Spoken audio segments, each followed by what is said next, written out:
See, all right, I was already on mute. Darn it. Oh my goodness. Okay, well, let me start that over again. Welcome. My name is Arina. I've been on YouTube for a while, but apparently it doesn't look like it because I still do rookie mistakes like not unmuting, and I didn't even know if it was muted. In fairness, I'm new to streaming, so OBS and all that stuff, I'm new to that, and that's where the mistake is. Let me put this down a little bit more, or I don't know. Okay. I think you're straight, but I can't tell. Anyways, I do kind of social pop culture commentary stuff. I am mainly talking about Blake Lively on here and the Justin Baldoni, Blake Lively, Wayfair, all that, everything that goes around in that universe. That's kind of where it started. I started back in the day with vlogging, but that was just like random thoughts of randomness, and that was a little too much and too niche, I think. So it wasn't just about me. Like my vlogging style is not like I did this, I'm doing that.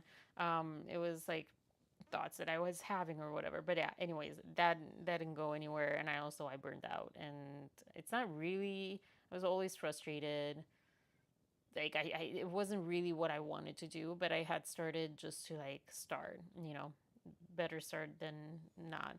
Sorry, there's this bug. Okay. Anyways, so yeah, so now I'm doing. I'm not sure. I'm exploring outside of the Blake Lively thing. My interests vary so much. I am kind of driven by whatever is. What is this bug? What is this bug? Uh, whatever is speaking to me at that time. Some days I'm into very serious topics and very serious things. Not even just talking about like news, but movies that I watch or shows that I watch are more serious, and some are reality TV. I love 90 Days, for example. If you love 90 Days, let me know in the comments because I am trying to make those videos. But lately, I've discovered that I'm doing, I'm watching more artistic content than, and like things that I'm inspired or I want to get inspired by and create and so forth and be amazed at people's craft rather than reality TV. So it's kind of balancing that. It might be tricky. But yeah, so I review, react, analyze pop culture, I guess. But like older pop culture, I'm really under a rock. I've been under a rock for a while, and I'm definitely under a rock with Gen Z, Gen what A B C D E F G H I J K L M N O P Q R S T U V W X Y Z. Yeah.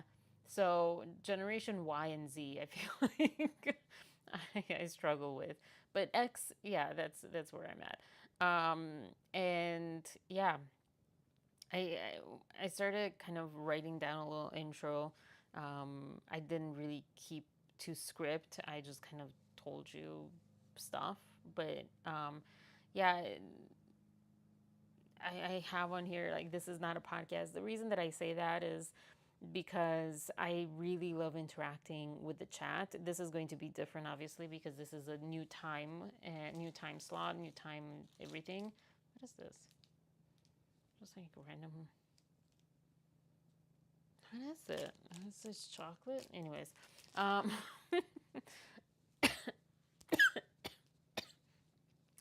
I am in a new time slot, so I'm experimenting, different audience, maybe, hopefully, I don't know. So, yeah, welcome. I'm also someone who has a hard time drinking water. And when I say that, I mean just drinking any liquid, anything, because I don't drink anything much besides water, except yogurt water or the occasional coffee sometimes. So, anyways, but yeah, if you enjoy not well, I mean, if you enjoy this intro, watch my vlogs and give me a thumbs up and subscribe. If you've not, give me another chance. Let me get into the topics. And if you like those, subscribe and like and comment. I really love the chat kind of interaction more than like the commenting, but I know it helps the channel, blah, blah, blah, and not everyone can watch live, and not everyone wants to comment live on the chat. Yeah, anyways. All right, so let's get into. Oh boy, I'm gonna start with the little stories first, and then I'm going to get into the complaint, and also one of the stories slash complaint. This will be like the tie over into it. Jen Abel and that mess.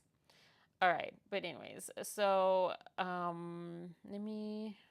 Do I have anything to share from this? So I was watching Elsie's video about Boone Hall LLC being dissolved on May 12th, 2025. May 12th, 2025. That was Sunday. And right, Sunday? No, Monday. It was Monday. So it was created on June 10th, 2015. So it was almost a month short of 10 years? 10 years. 10 years. 10 years. Wow, they've been married for only 10 years. I guess so. That makes sense. Feels like longer. Um, so Elsie found, and I'll link her video below.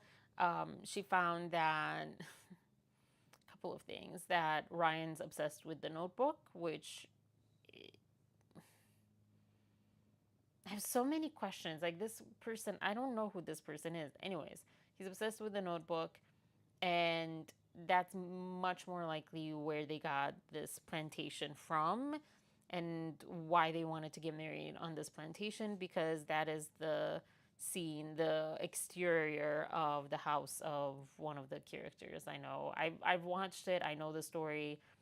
um I don't remember the name. I don't know, whatever. Anyways, I wonder if he's obsessed because it's Ryan Gosling, and then like the name Ryan. Yeah. Ryan Gosling is so much better as a person, I feel like. Anyways, but we don't know. The one thing that she found, I think on the website, let me pull that website up. It said that it was built in 1936 by Canadian Ambassador Thomas Stone. Now, you might say 1936 was way after plantations were happening. So let me pull that up. I found also some New York Times article talking about how he bought the acquired the plantation or acquired Boone Hall. So I think what is happening is more so. Sorry, I'm like big, so I'm here.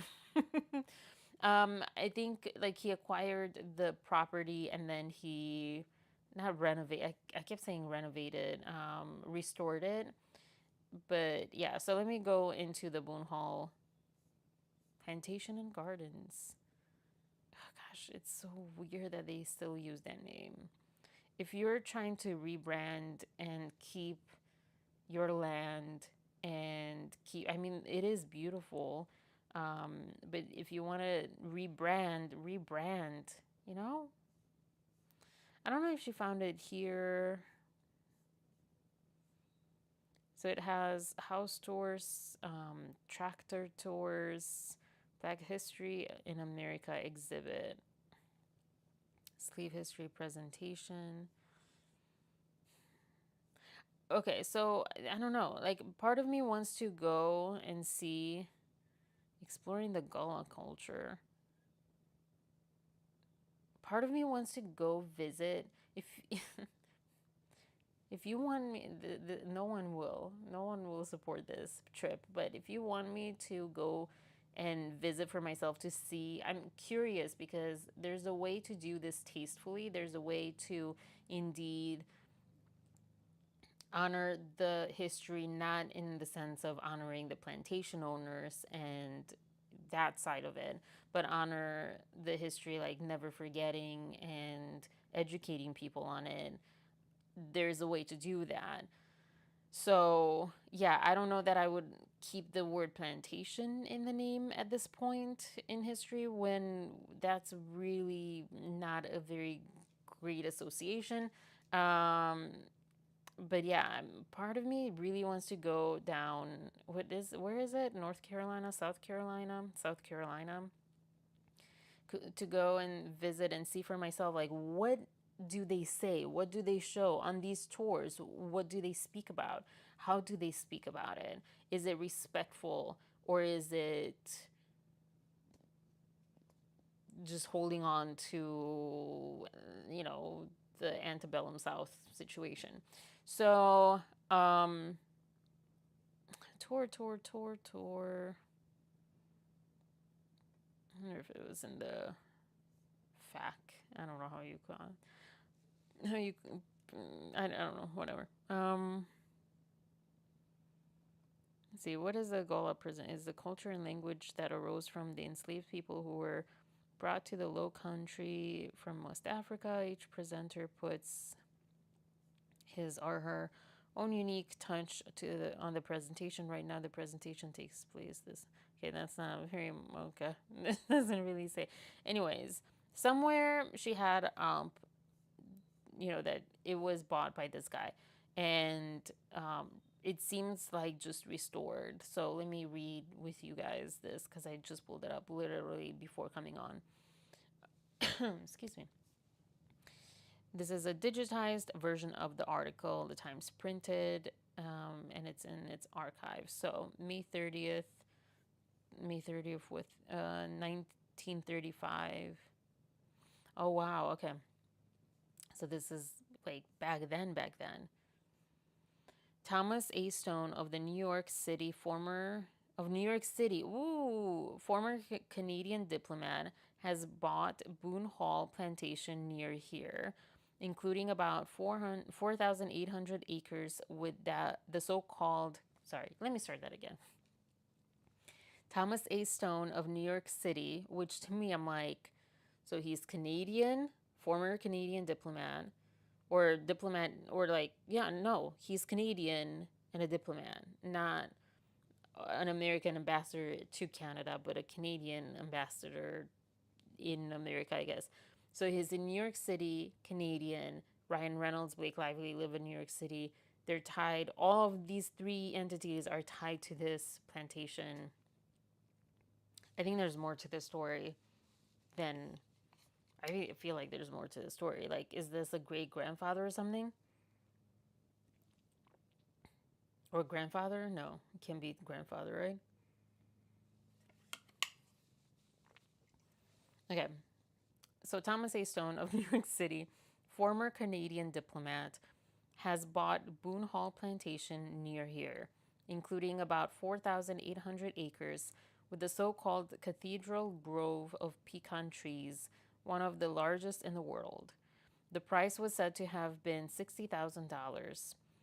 Boone Hall was in the Horlbeck family for more than a century, with two brief interludes, the latter when a syndicate of Boston men took it over for a winter club which failed. The Horlbeck family then reacquired it. It's interesting because on Boone Hall, like on the website, it says that it's owned by the McRae family, or was it on the website? I forget. Anyways, the original Boone Hall was granted in 1697 to Ensign John Boone, who arrived in Carolina with the first English colonists in 1670. He was removed from office for correspondence with pirates.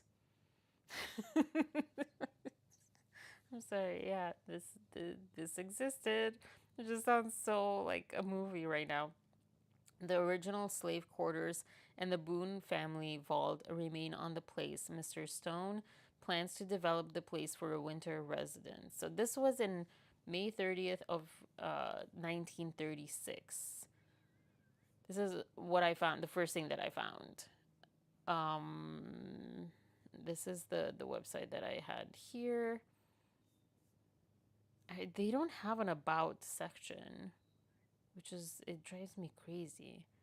I hate when people don't do that.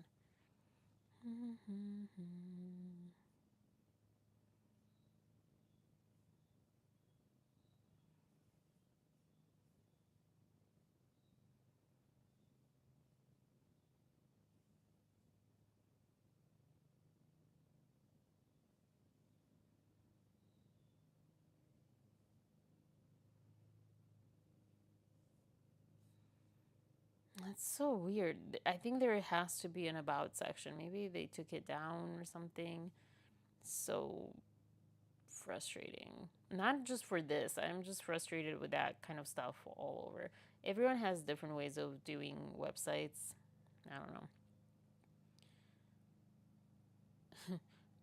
Boone Hall has also been recognized as the #1 plantation in the Charleston area by USA Today 10 Best. All right. So there says more of that. History was founded in 1681 when Englishman Major John Boone, not ensign, all right, came to Charleston and established a lucrative plantation and gracious home on the banks of. Oh my gosh. I hate marketing. I hate marketing. Ah, that's just so gross. Because you can hear the keywords, they're like word this, word that to make you like, ooh, that's interesting, or that's like fancy. The family and descendants of Major Boone were influential in the history of South Carolina. It's so okay. Hold on. This is getting into the weeds of it, but let me see.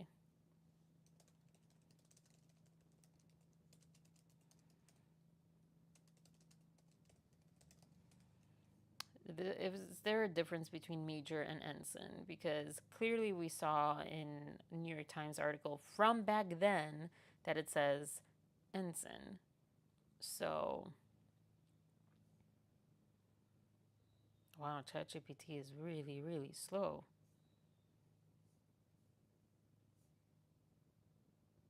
All right, well, we're waiting for that.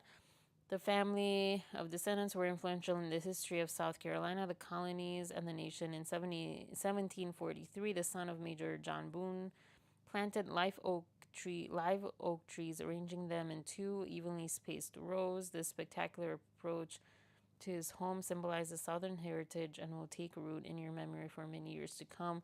This is, I don't know, I'm reading this definitely with different eyes than, maybe 10 years ago or 5 years. Oh, yeah, 5 years ago or before. Um, yeah, it would take 2 centuries of the massive. Like, what does that have to do? Also, we're influential in what way of the history? What are you even saying? You're saying nothing with this. So, major is a field grade officer, mid level command and staff officer. And then ensign is a junior officer, entry level officer. So it's interesting. They just promoted themselves to major over here. He might have been major by the end of it, but he wasn't major at the time he purchased it. Um, okay, so there's all of this.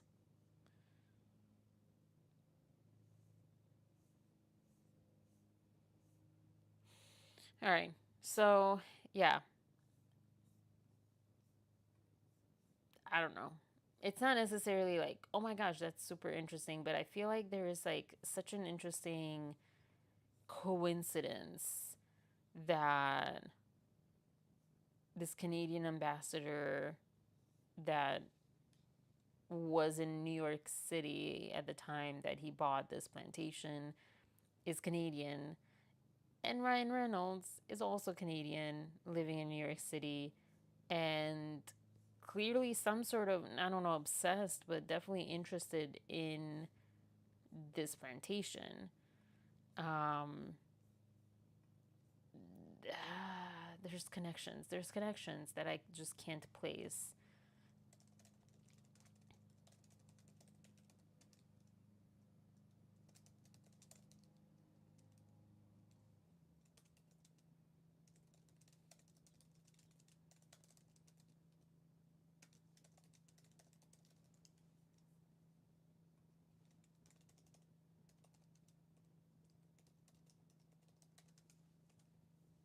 I'm just asking ChatGPT because, it doesn't really often give you much, but sometimes, you never know.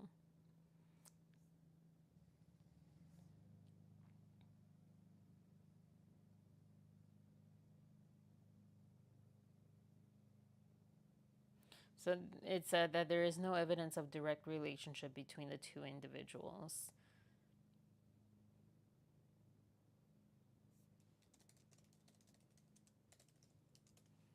All right, moving on to Mother's Day and Ryan Reynolds and Taylor Swift and Wolverine and that whole mess. One second.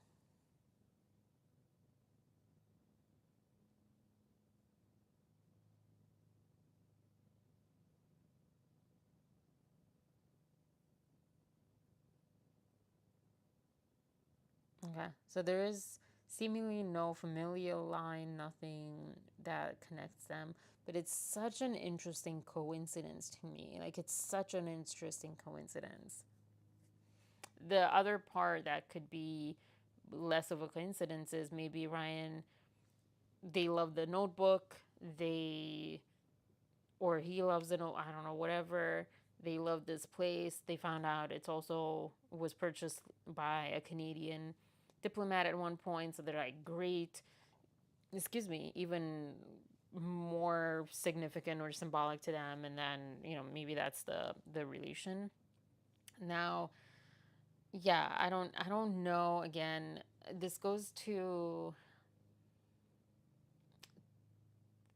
Matt James and Rachel Kirkconnell times, how people were, well, okay, she didn't know, but she knew. Like,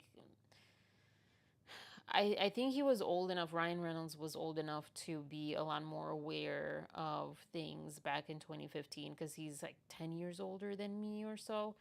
So he probably had a lot more awareness. He was also born in Canada, but he also worked a lot and moved to the US. And he probably knew a lot more about the history than someone like me coming from a different country at an early age and then just kind of learning on the job, so to speak, learning a little bit about the history, about racism, about all of these things. So I'm still learning. So to me, yeah, 5 years ago, I will say that it was a different time. 10 years ago, it was a different time as far as how things were perceived, what things were seen as appropriate or inappropriate, or how the level, the degree of appropriateness um, to many people. So, I understand that is a possible possibility.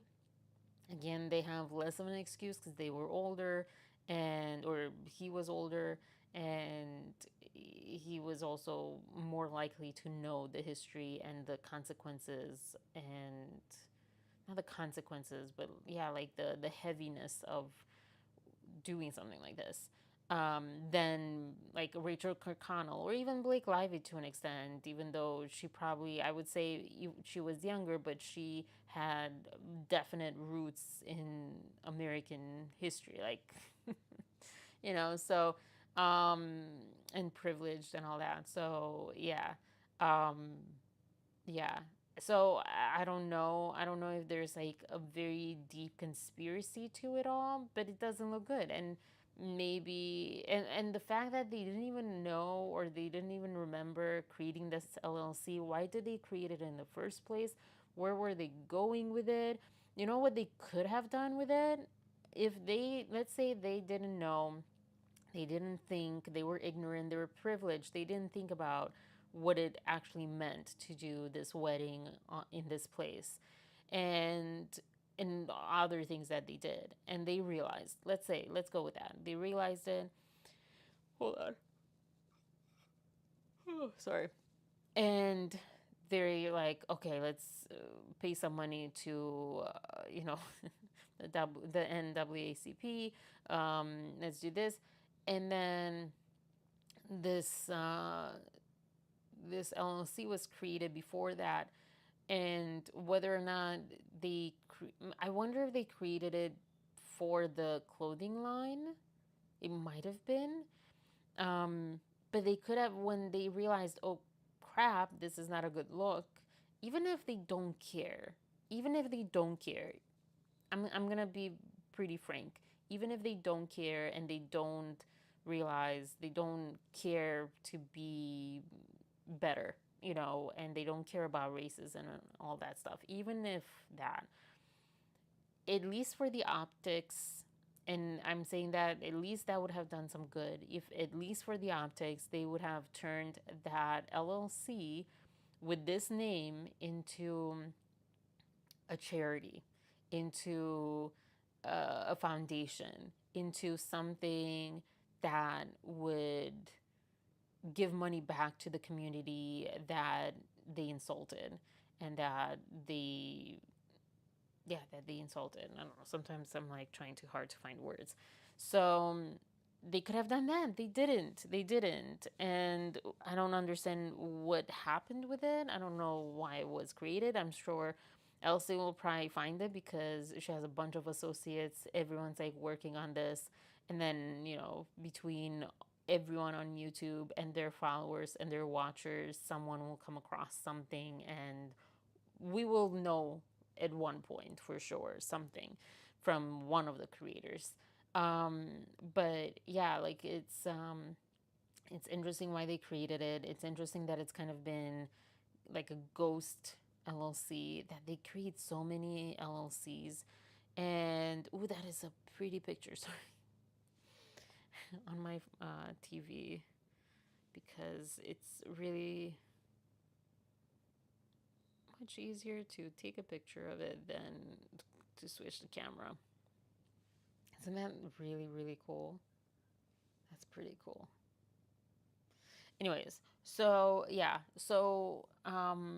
why it was created? Why was it 10 years that nothing happened to it? Because you could also think either transform it into something that does good for communities, or, um, or like in the arts, all that stuff, or dissolve it then when you found out, oh crap, this is not a good look, this is not associated well, this is how this looks, blah blah blah.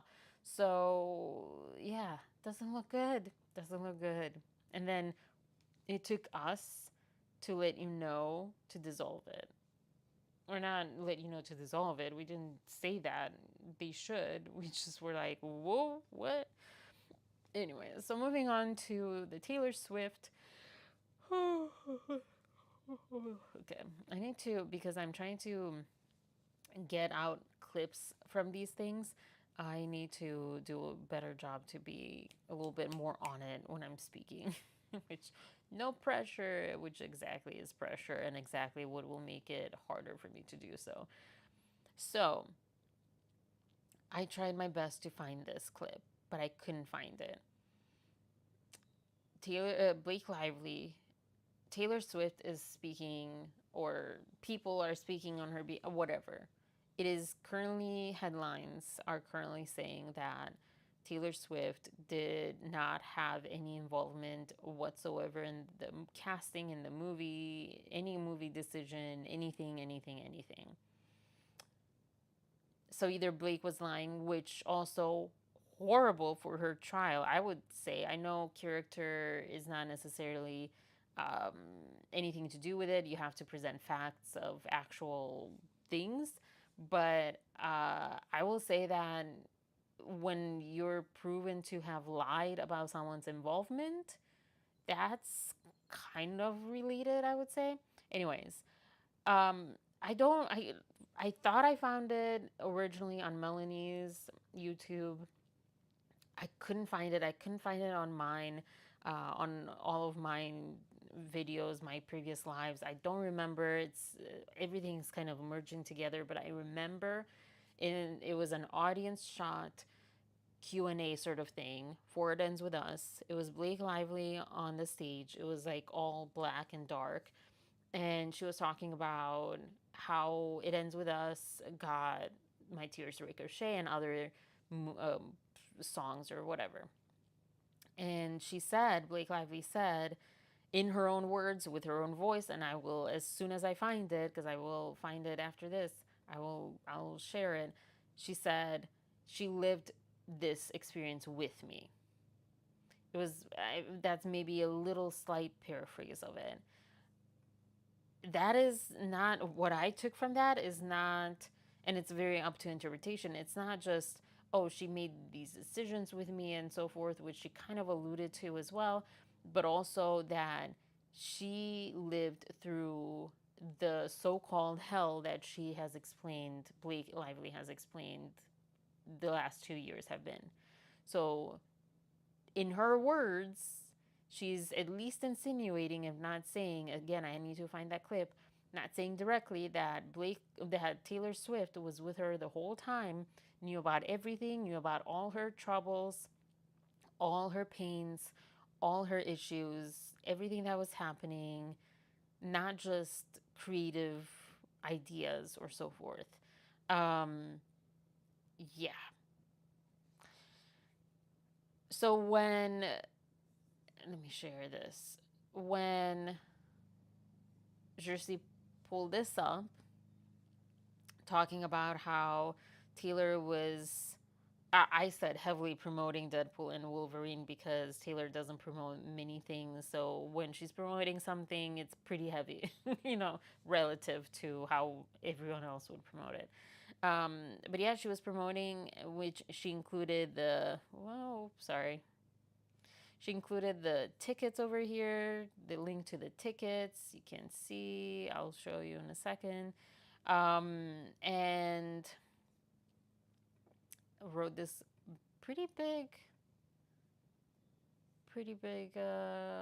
thing, which is phrased interesting. It's how Blake and Ryan wish each other happy birthday, which is wishing themselves a happy birthday for the other person. So it says, over the past few years, I have watched one of my best friends on this planet pour every bit of his heart. Already, it's like, what? I thought Blake Lively was one of her best friends.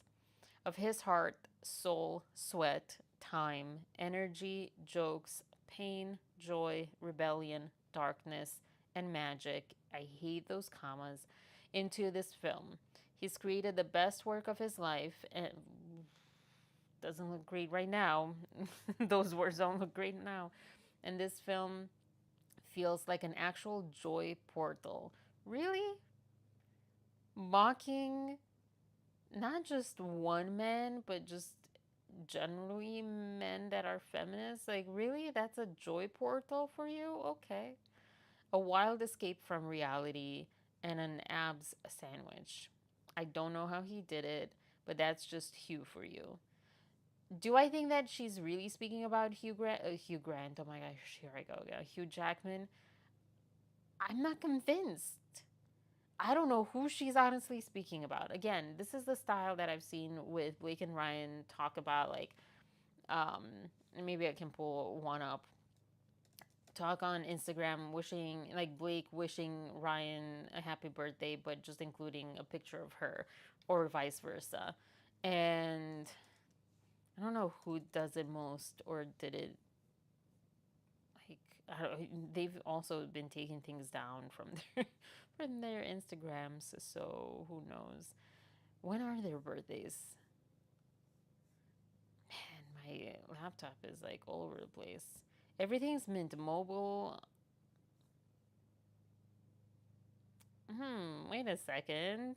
Wait a second. Wait a second. Wait a second. What the heck? Okay, hold on.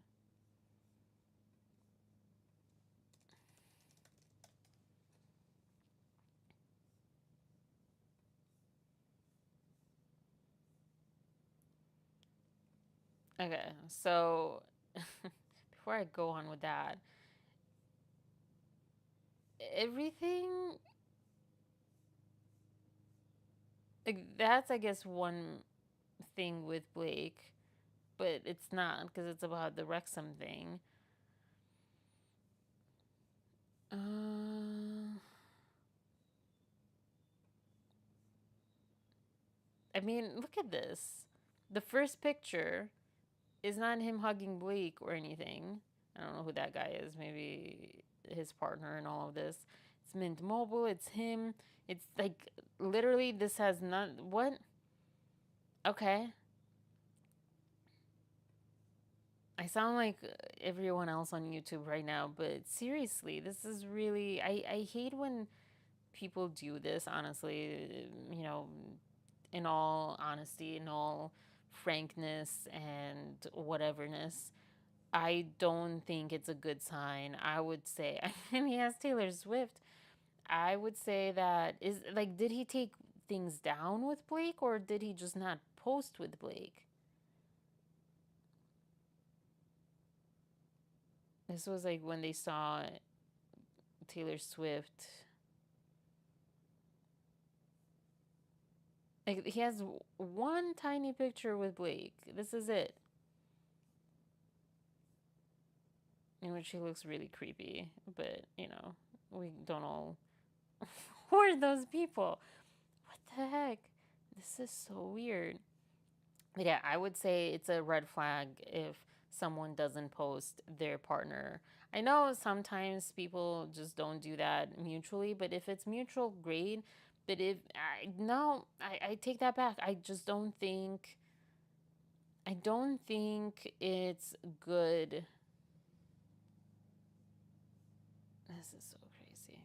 I don't think it's good when you don't post your partner at all.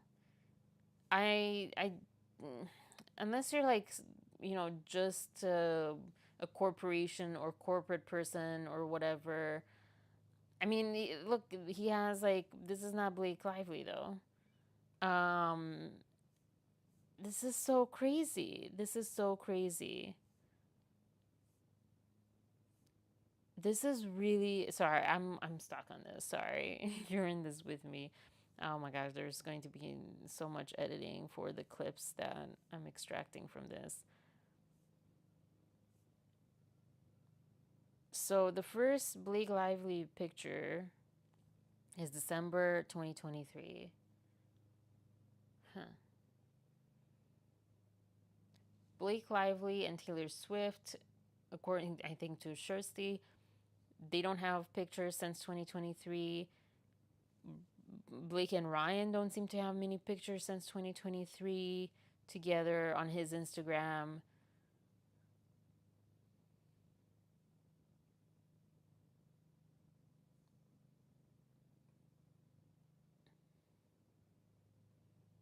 I don't know. It's weird.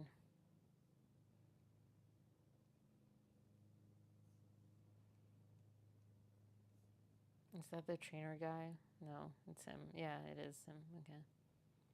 For a second, I thought that was Justin. Not gonna lie. Maybe it was the muscles. All right. Well, but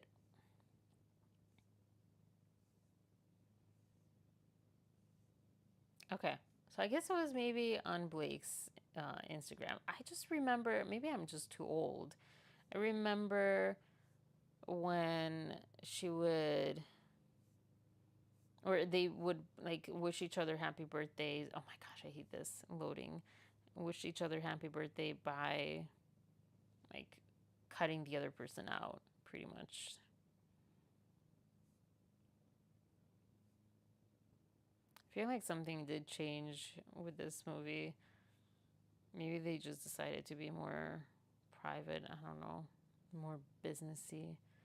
She is young. She's 36, I think, 35. I forget that. Like at 35 is when I felt finally like I was changing into an adult.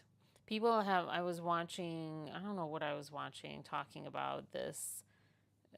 Someone in their 20s being an adult, and I'm like, I don't know what. I don't know. Do you remember yourself in your 20s? You're not an adult. 25 is not I think it's Keisha. She spoke about it. 25 is not an adult. 26 is not an adult, etc. All right. So a lot of things got taken out because I remember those distinctly. I remember those for sure. Maybe I just didn't catch them. Anyways, so to continue, these other randoms crashed the photo, and we were too polite to ask them to leave. Upside down smile emoji. We all know what that is. Deadpool and Wolverine is out tomorrow. Here's where to buy tickets if you like things that are unspeakably awesome. Shout out to Wade Wilson, aka my God Kids donor. Okay.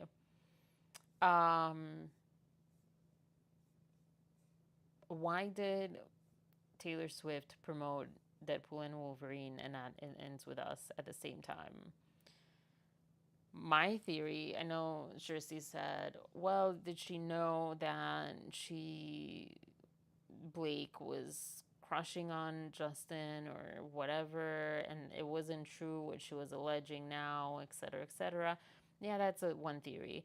My theory, the first moment that I saw this, because again, and I couldn't find it for you, but I remember how they would talk about each other, Ryan and Blake, in like the birthday post, and they would say the same thing. They wouldn't include a third person. Sometimes they've included a third person. Like she says, Hugh. I don't know. Also, did Hugh write this movie? Which makes him being subpoenaed even more relevant. Um, but yeah, so I remembering that, I feel like, in my opinion, my personal theory, super theory, this is not fact. This could be, I don't know, but it's really just a theory. Could Taylor Swift have known that Blake was intending to take over It Ends With Us franchise from Justin through a long term type of game? I forget what it's called, but play the long game. I think it's just called that. Did she know that Blake Lively, and maybe she was told um, that, this was happening and he doesn't deserve this movie and we women need to get it back to us and blah, blah, blah. Maybe that's what Blake told her.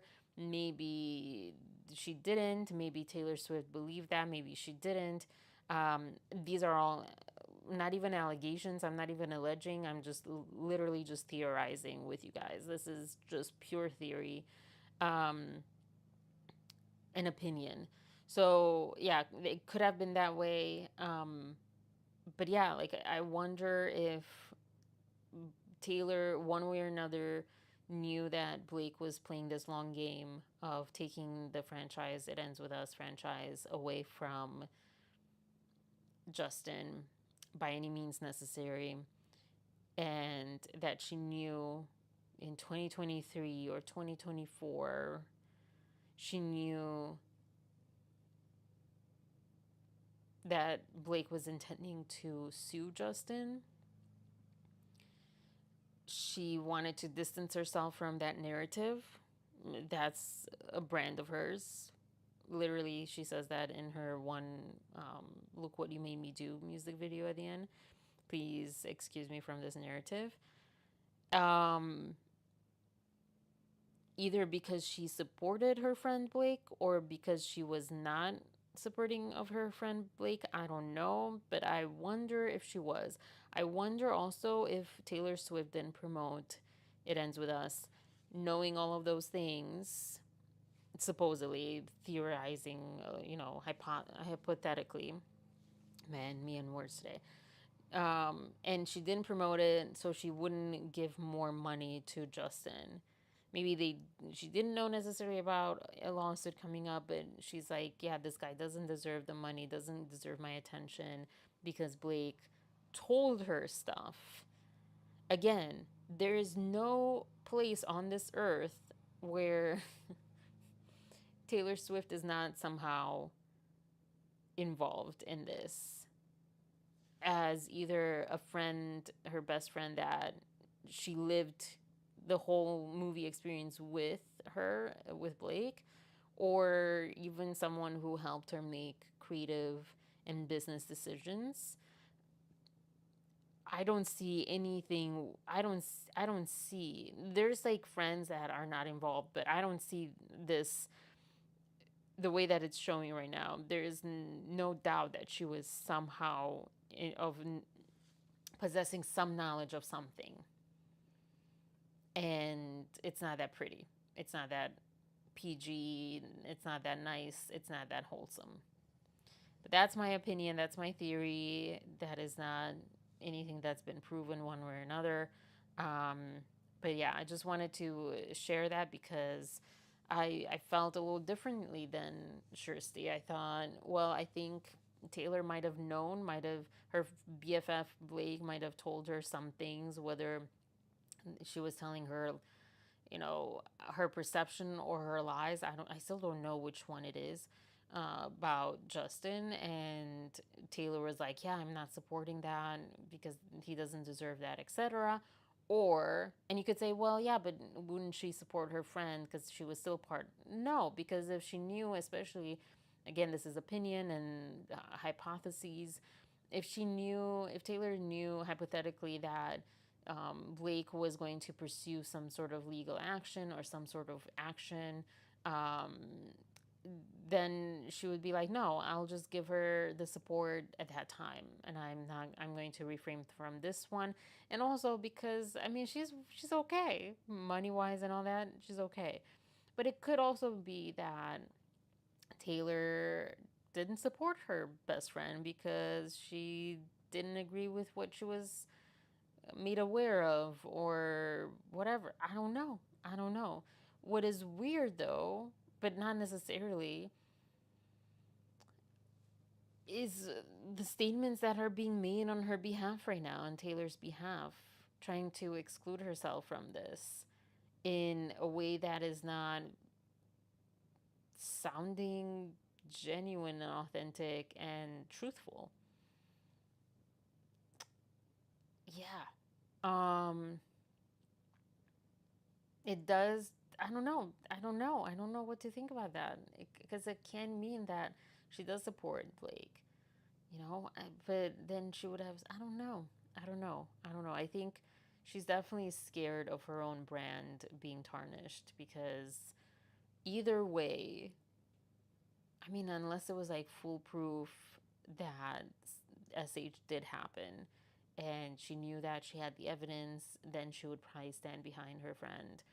But otherwise, I think she's saying I the perception is very strongly against my friend, and I do not want to be pulled into that mess. I don't know what's true anymore. I don't know. I don't know what she's thinking. We don't know what she's thinking. We can't know what she's thinking. Um, but it's all just I guess kind of suspicious. Oh, sorry. I was there in my little thing. I also saw that this was a little off.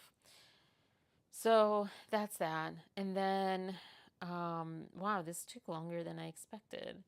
The other part was John Abel. Stephanie Jones just released some text messages from Jennifer Abel. They are very spliced and diced. They have. Let me move this logo because this is definitely. Why can't I move this? Oh, just want to make it a little smaller. Sorry. There we go. I don't know. Whatever. So these are very spliced and diced. So keep that in mind. But they don't look good in any kind of way. When? Okay, I don't know what that is. So she talks. I mean, she sounds a very caricaturely cliche of a girl, of a young girl, like 20-year-old. I don't know how old she is still. Um, Maybe even 30-year-old. I met a 30-year-old that was like that. I mean, in my early 30s, 20 and early 30s are kind of the same. I love when people are like, oh, some people do mature, but many of us don't. Not that fast. Anyways, so, but it sounds awful. Awful. And I do feel for her because you say a lot of crap. I know I've said crap about a lot of people, a lot of different things. I don't know, not like this, not like this, but you say things to your friends, to your partners, to your family. You talk about other people when they're like you're mad at them, like, they did this, or like, oh, they suck because of this or whatever. And that can be in a number of ways expressed. Some people use swear words, some people demean people, some people whatever. So it is kind of not very nice that this is all like splashed, not just in the lawsuits but by us as well. um, so I'll link this in my description if you want to see it. I'm not going to go through all of these, but they do not look good. Like this one, we're going to war, I feel so alive, ha ha ha. To me, that's like, that does not sound like anything like crazy, because you're like pumping yourself up. You don't, there's, I just kind of also want to point out like all these little dots. There's just so much, like, what is the context? Give us more of the context. And it doesn't make, some of them is like, even with context, is bad. Um, but yeah. Um, Sorry if you can hear my mom. Something with stuff. Uh, mhm. This also, to me, this one particularly made me feel like, is Justin realizing and reading these with us at the same time, like for the first time? Is this happening to him at the same time? Did he think that this person was in his corner and realizing that maybe not, and maybe did not have his best interests? I mean, I think we would assume that everyone in Hollywood or close to it would understand that PR is PR, and if you mess with PR, if you hire PR, you're going to get that. You're going to get, but even me with marketing, like, it's only been, I've done it for 6 years and I was aware of it, but I wasn't aware of it until just more recently. I realized how deceptive it is. And again, like, I knew consciously, but then I didn't know. That's a weird, I don't know, thing to say. So I wonder if he didn't really understand. Because to me, Melissa and Jennifer talking here, let's just keep it steering that way. And you take this effing client and never talk to her again, I swear to God. They clearly are talking about Stephanie and, um, not being happy with that, and maybe she deserved it. But also kind of looking like Justin was not, they didn't really care about him particularly whatsoever. And I know people say, well, no PR person, no PR um, representative, etc., would care directly, etc. But like, I think some do. I think you can find those. Maybe those are not the best ones, maybe, but I don't know. Just, I would not like to feel that way. I don't know. Um, oh, and then this, because it continues, even though, again, keep in mind, there's dot. And I'm just going to, this is Melissa to Jen. Basically, what I'm understanding from this, it's really hard to understand. I don't know how I don't know. I feel like when I type, I'm very clear, but these people type and I'm like, I don't know what you're saying. I'm just going to step out of line before I go to bed and tell you Jen is amazing. She is so loyal. She loves you so much, and you have to go with her. And he has like, oh my God. And he was like, oh my God, of course I'm going with her. Don't kill me, okay, bye. So Melissa is what I'm understanding from this. Melissa is telling Jen, hey, I told him this, and his response was this. You know, don't hate me. She used harsher words I would not use, but yeah, don't hate me. That I said this to him. So I guess like this more than the other one. Sorry, I forgot about this one, but this more than the other one, I felt like, ooh, like what if they did stuff that he's not aware of? And I'm not saying to the extent that Blake is necessarily alleging, but um, still, like, what if they did stuff that he's not aware of? Like, I don't like this. I don't like this text message at all. It's so deceptive and manipulative, and yeah. And how do you know at this point?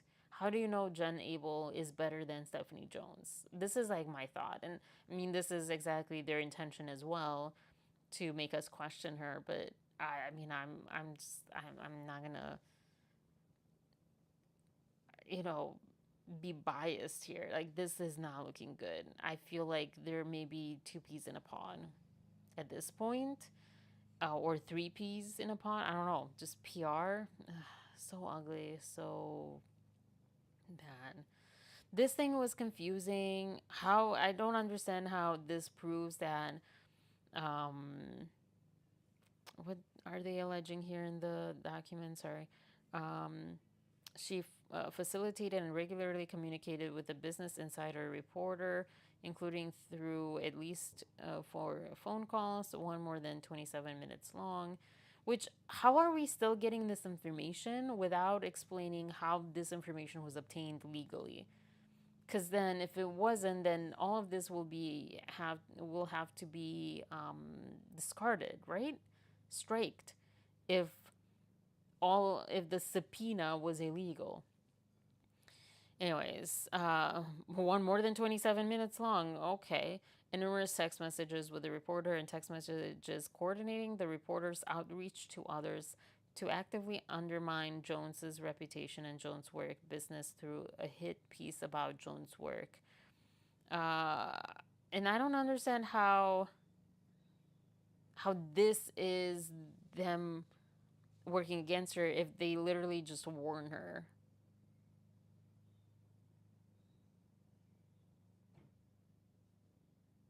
I don't know. To me, that sounds just like regular issues in the workplace, honestly. Um, then, yeah, supposedly this is about Baldoni. It's so cringy, his face. Blake was probably grossed out too. We don't know what that is, though. What is, because it's not about his face. We don't know. It might have been about his face, but why are there like dots? Why not include all the text messages, Stephanie? Why not include all the text messages? Um, uh, yeah, and file this season. This is that the same one?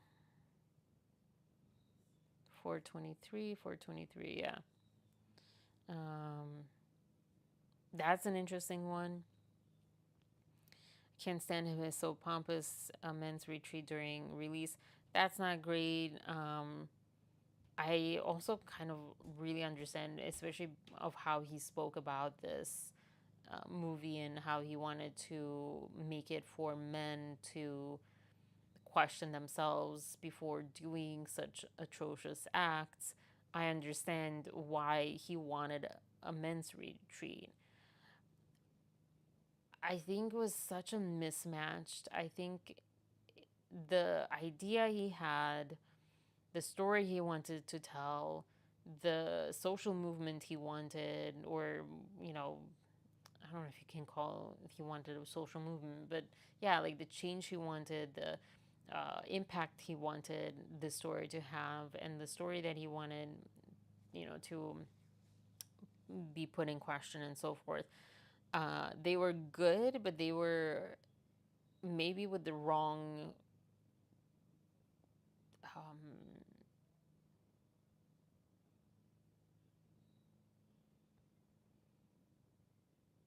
Um, I don't know, wrong script, wrong person, wrong vehicle. Maybe Colleen Hoover and her book that already was problematic with victims, and which he didn't know at the time that he signed it. But maybe that wasn't the right one. Maybe that was being that it was a female written book. Maybe that it's not about female written book, but the I don't know. Looking back, hindsight is 2020. I think that it was the wrong vehicle to do what he wanted to do, and I think what he wants to do is admirable and is so needed because the conversation has been definitely for too long just focused on the victims, and in this case women. And yeah, so I think that I actually love that he had this idea, if this is what was happening. That's my understanding of it. That's how I would think, at least, like based on what he spoke about.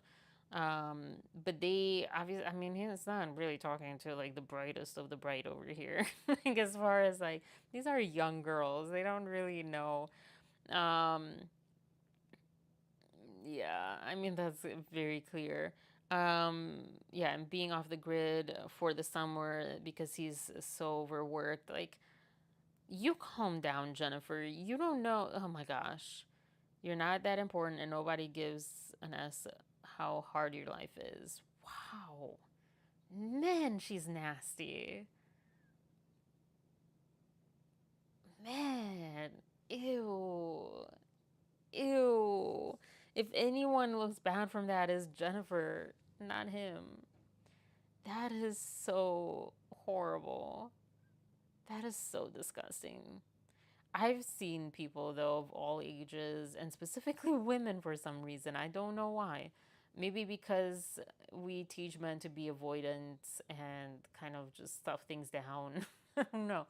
But I've seen so many women in the workplace with having this attitude, this kind of resentment. Like, if they don't get to do something that you can do, then they have an issue with that. Like, why do you get to do that? Why are you 5 minutes late from lunch every day? It's like, it's 5 minutes. Like, chill the freak out. It's 5 freaking minutes. What are you talking about? Are you not human? Yeah, please, whatever. But and this lack of like understanding and just being assimilated, just very Borgish, like a Borg, like just punching the clock. Why do I have, wow, calluses? What? Interesting. Just punching the clock and just being told how to think, and not being out of that. I think anyone and everyone deserves time to um, recover, whether it's from being overworked, whether it's from potential abuse, because that's a lot of people have pointed out how the signs are there from Blake Lively doing that to him. I don't know. Again, that's not necessarily SA.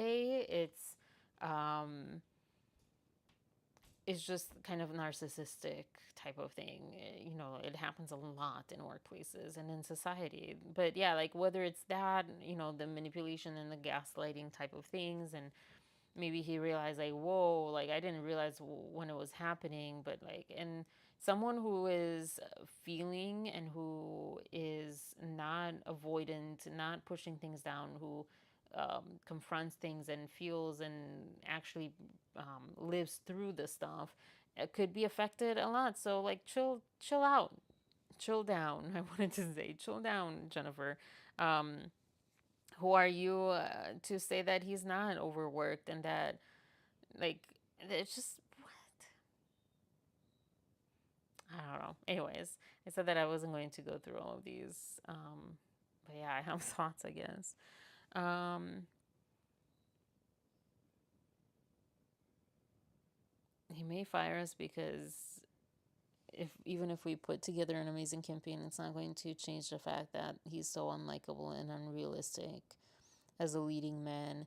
There's no chemistry with him and Blake, which I love that she's I hate that this is something, but I never understood people who said like, oh, you can clearly see their chemistry. Like there is no chemistry. I don't know who saw that. I mean, I know Andy from Popcorn Planet said that. Maybe he was just being nice, but there was no chemistry between them. So I agree with that. You and I both know that she will be resistant to promote this movie, and press will be reluctant to do anything with Justin without Blake being part of it. So there, those are my thoughts. So that's interesting. Um,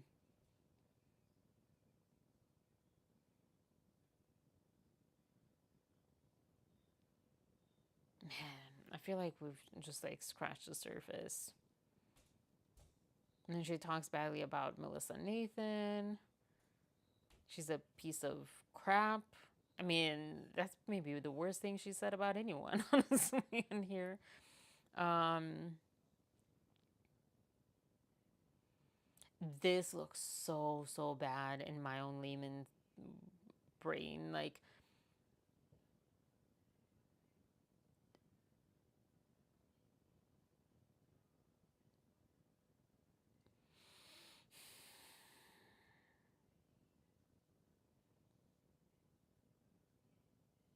this looks so bad.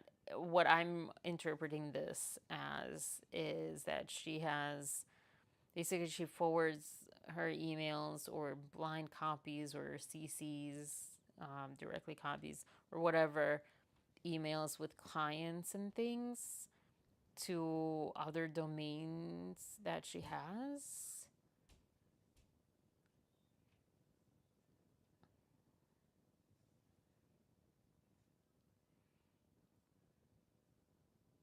She boasted about evading the company's efforts to stop her theft.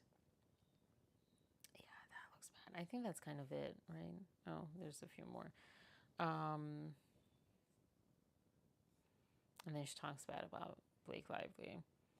Yeah, I I will say this again. I don't understand why the C word is the worst thing you can call a woman. I don't know. I love that I don't know what that means. I think I do. I think someone like said it one time somewhere, but like, yeah. But I'm okay even if I know what it means. If even if it is what I think it is, it's like I don't get it, so you can't really affect me with it because I don't. It's like saying "chufra," it's like, why are you not offended by that? And it's like, well, because it's not a word to me, but in some other, that's not an actual word in any language, but like in some other language, it is like, okay, cool. But because I don't know it, it doesn't affect me. So, yeah, I don't know. And I feel like sometimes I wish that we had that approach to many of these words. But I understand, yeah, I don't know if there is a word that would really offend me. I think I'm offended more by certain perceptions or understandings or lack of understandings of me.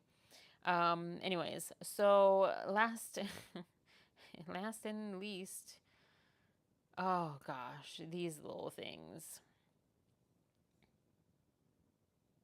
Sorry, I'm like trying to figure out new different ways. I don't know. I'm gonna speed through these because it's so late already. Oh my gosh, I want to not have this forever, go on forever.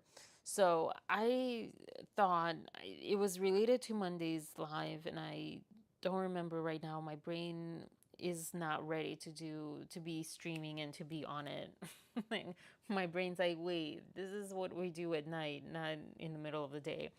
Um, so I don't have like my thought that well, but um, I think it came from the $40 situation, and I think it just kind of stemmed from there. Like, let's refresh our memories because we talk about like none of the things. Because I think also I kept saying none of the things that on her list are even really SH, whatever. And I'm like, well, but I remember there were a couple that sounded like they could be. So I was like, okay, let's refresh our memory. Let me refresh my memory, um, and go through these. And I don't know. I don't know if I did this before or not. I remember doing this on the phone with Nelson, but I don't remember doing this with the public with the videos.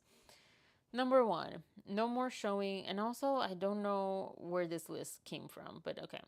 No more showing nude videos of images of women, including producer's wife, to BL and or her employees. And I had this note, I don't know if I have it here. Her saying, in triangulating basically other people is a way sometimes for people to present more pressure and more the illusion or perception of gravity of truth. Because if you're saying, especially if she either intended to sue him anyways or thought, in case I will, let me, or maybe her lawyers told her, like, don't just say you, include other people so it looks worse. Yeah. No more showing that to her and her employees. And now we know that it seems like it was the birth video. Neither of them have come out and said that it was nothing but that. So I wouldn't. And again, that other part is like, what is the context? It just sounds like so fictional, which the narrative she has. I don't know if she's delusional or she's really rational and intentionally malice wise making things up, embellishing things, etc., etc. I don't know. My theory, alleged hypotheses, whatever. That's not. I'm not saying a fact. I'm hypothesizing.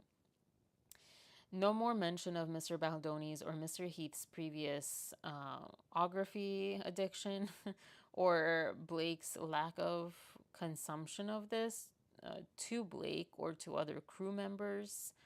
Now she put crew members again. So many crew members, so many have spoken up for Justin. So it's like kind of confusing. Who are these crew members? Is it just because they were around when they were talking about this? And again, the context being him probably, again, this is also hypothesis, probably trying to connect with her over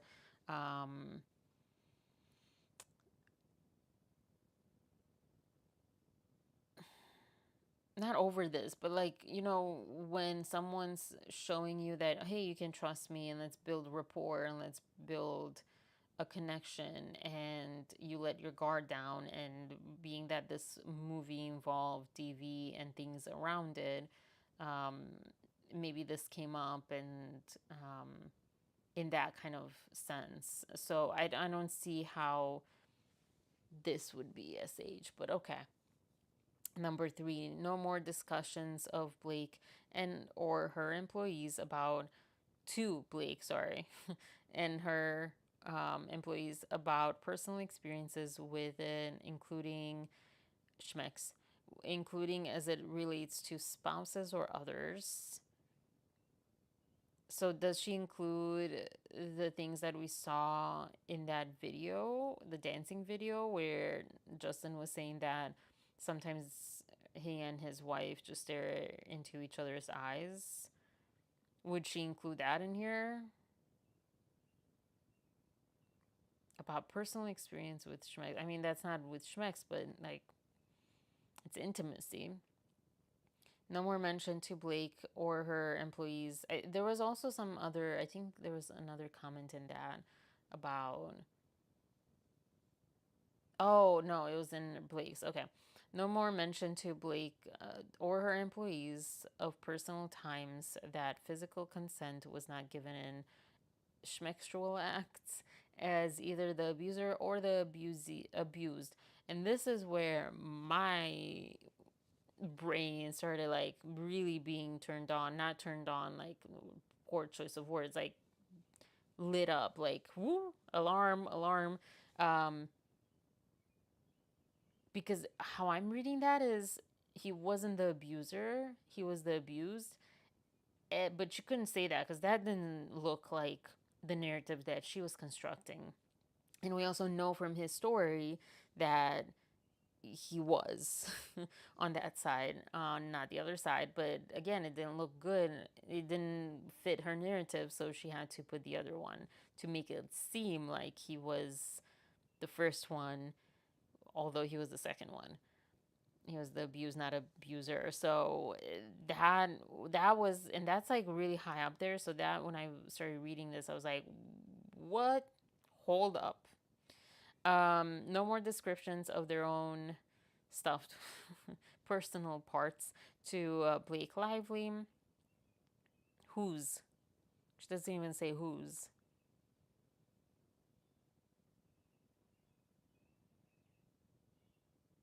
Who? She doesn't even say who. She does, because in the other one, she says, I don't know, maybe she just assumed, like, yeah, these two people. I don't know.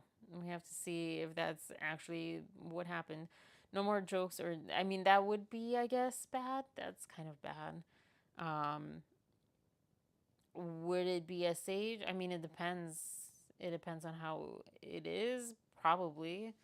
That's like the first one that is more likely.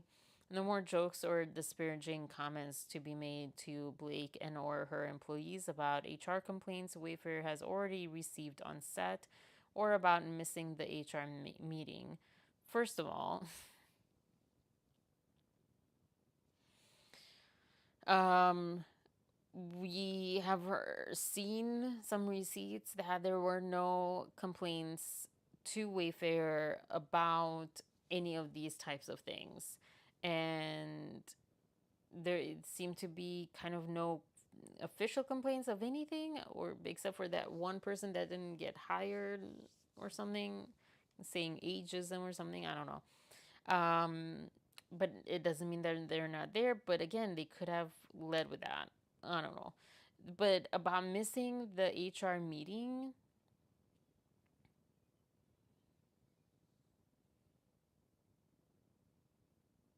this is where I'm saying, like, I would hate to be on set with Blake Lively. She sounds like an awful coworker, an awful person to be around, to work around. Awful, awful. And not just from, like, our interpretation based on our biases and stuff like that, but just everything that has been said or has been shown from her, from like way back in the day of Traveling Pants and Gossip Girl. She sounds like, I can imagine, maybe this is like just personal bias too, but I can imagine the type of environment where, yeah, like, no more jokes uh, or disparaging comments. Let's exclude that middle part because, okay, cool. About missing the HR meeting. Like, are you freaking kidding me? The middle part, okay, depends on what those are. And yeah, but like,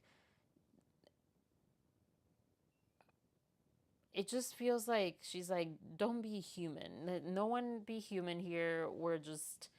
And the crew has spoken how she kind of made the set really hard to be in.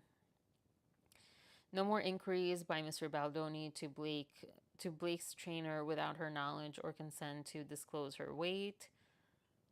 Which also, like, that's not really on Mr. Baldoni. I'm sorry, but one, I don't see how this could be SH at all. I don't see this at all. Any kind of thing. But it's that's something to attack the trainer on, if anything, not the person that asks. The person can ask. It's the trainer's responsibility to protect that information or get her consent, which is probably how Justin asked. Like, do you know her weight, or can you get her weight to, like, or something around that, so we can train for me to be able to lift that because of these conditions. Like, that's what I would guess. But even if he said, like, oh, do you know her weight? What's her weight? What's Blake's weight? I want to know, how much she weighs. Even if he said it like that, that's not his problem. It's not a he problem. I mean, it is a he problem, I guess, in a way, but like, it's to Blake is the trainer. If the trainer has your back, if the trainer respects your privacy, that's all you need. Because people can ask all sorts of things. That's not that your problem is not with them. Is what I really meant to say. It's with the trainer. No more mentioned by Mr. Baldoni of him speaking to Blake's dead father, which we spoke about that, and that is just the most absurd, crazy, just manipulative twist of the narrative that Blake had. No more pressing by Mr. Baldoni for Blake to disclose her religious beliefs or unsolicited sharing of his. And I wonder, and I didn't read this again, but like I wonder if it was somewhat like the Blake, her father situation where she jokes, encouraging, because to any human being on this planet, her joke, like, oh, tell him he owes me $40, is encouraging that conversation, not what she's claiming it to be. So I wonder if that's the same with the religious beliefs and unsolicited sharing of his. uh, did he just share it? I mean, if I would be here just, suing people for sharing their beliefs with me, like it would be almost the entire world. Like, it depends on the extent and stuff, and that's not harassment. That's just people that are saying uncomfortable things. Like she sounds, man, she just sounds like an awful person. But anyways, um, yeah, I mean, because what I mean by that is like she doesn't know the difference between being uncomfortable and being harassed. That's, I feel like, the end. Yes, some of these things, if they're true, we need context to show that it's not what it meant. It wasn't meant, in a harassment type of way. But like, so far, I've only seen what, one or two things. The private parts one. Um,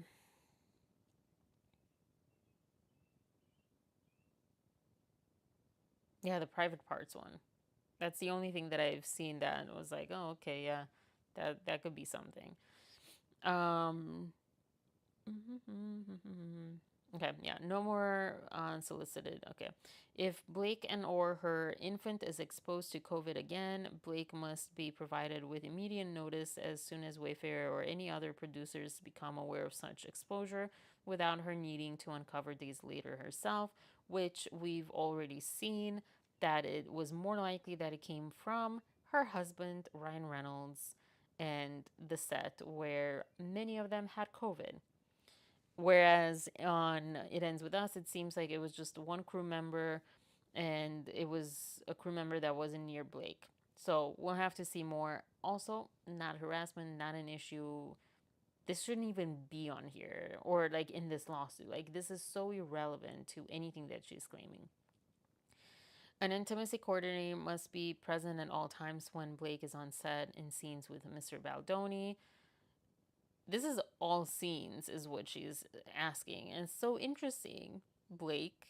How did it go from, oh, I don't need to meet with the intimacy coordinator now. I'll just meet with her like when it gets closer to filming, which we haven't heard from either side if that ever actually happened, just like the contract, was it ever signed?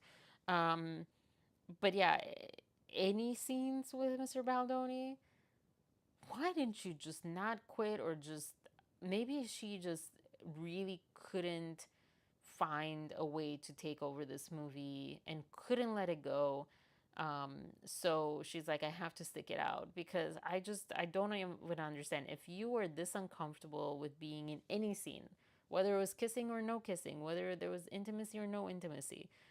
Um, Also, hello, welcome to the majority of the population going to any kind of job or any kind of work, besides the, because again, I'm just focusing on her saying, at all times when Blake is on set in scenes with Mr. Baldoni, not intimate scenes. She did not say that. So I'm focusing on that. So that means anytime you're in any kind of room and you have to interact with anyone that makes you uncomfortable, you need a chaperone. You have issues. That's your issue at that point. And also, like, I don't know, just so delusional. Sorry, I can't see very well. I'm trying to make this, seeable, but yeah. No more personal, physical touching of or sexual comments by Mr. Baldoni or Mr. Heath to be tolerated by Blake and or any of her employees, as well as any female cast or crew without their express consent. So like just basically they shouldn't exist. I mean that's exaggerating, but it's just like so tiresome when you start reading these. No more personal, physical touching of. No more personal comments, physical touching of comments, or I don't know. No more. What is the personal for? No more personal comments or interactions. I would say like comments probably, like including like no speaking of dead people, no speaking of family members, no asking how was your weekend, no asking how's your father, mother, daughter, brother, sister, whatever doing. No more physical touching, so no handshakes. That's that. Yeah, no like fist bumping, nothing because it's physical. Um, or sexual comments. Okay, cool, whatever. That's sure. So that's like I'll give half a point to that one. I think we had another half a point somewhere. So yeah, so let's be gracious. Let's be yeah, and give her two potential points of SH that she's experienced potentially, allegedly. No more improvising of kissing. All intimate touch must be choreographed in advance with Blake and an intimacy coordinator. I just had a thought, and maybe I said this, maybe we've all said this, I don't know, but I just had a thought reading this. Like, is this just a case that she was disgusted by him? Just, like we're not attracted to every person. Sometimes people that other people are attracted to disgust us, for whatever reason.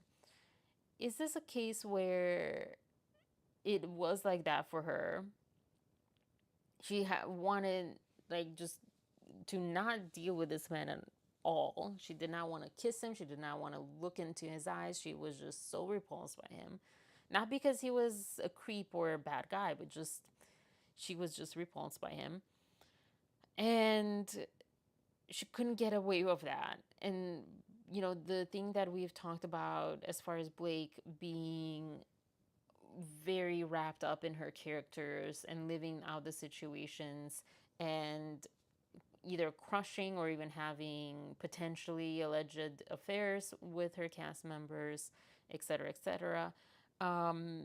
Is it because like she couldn't be professional and act intimately with someone that she didn't like, that just grossed her out? Because I mean that's her prerogative. Not everyone likes her Ryan Reynolds. Not everyone likes Justin Baldoni. Not everyone likes her. Some people, find them ugly or gross or disgusting. The word creep, but not like again because you're actually doing something bad, but just because you're giving off that vibe for whatever reason. Some people, I mean, people have said that about Ryan Reynolds. I would have said that about Ryan Reynolds for like his whole career. Some people have said that about Justin.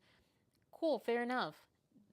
That's like your opinion, that's your experience. But to like sue someone and to make it seem like other people need triangulating other people in it, like they are trying to save you or you need them to save you to be, there so you don't have to interact with this person. That's like too far. But I wonder because again, because of that, like no more improvising of kissing, all intimate touch must be choreographed. It sounds like she obviously didn't want to. It sounds like, doesn't mean that it was like this, but it sounds like she didn't want to touch him or be intimate, even like looking wise and having the conversations, because earlier she said like no, all scenes should have the intimacy coordinator there, not only intimate scenes. um that's not their problem. That's you being a grown up and dealing. This is the job you chose. you don't want it, you don't want this, don't take the jobs with people that you don't want to be in the situations that you're asked to be in, or be professional and suck it up, because I'm pretty sure almost every single actor, if not every single actor or actress, has not enjoyed kissing every single person that they kissed, or has been grossed out by the other person or whatever. So, like, you know, anyways. No biting or sucking of lip without Blake's consent, and all intimate on camera touch and conversations must be in character, not spoken from Mr. Baldoni to Blake personally, which we know it was kind of reversed. So moving on. 14.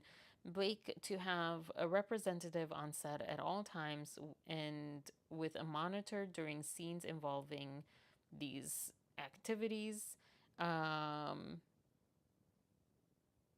Which, okay, do your thing. Doesn't mean that he is at fault of doing anything wrong. It's just meaning that you have some fears or hesitations or issues with those situations. It doesn't automatically mean that he's at fault for that.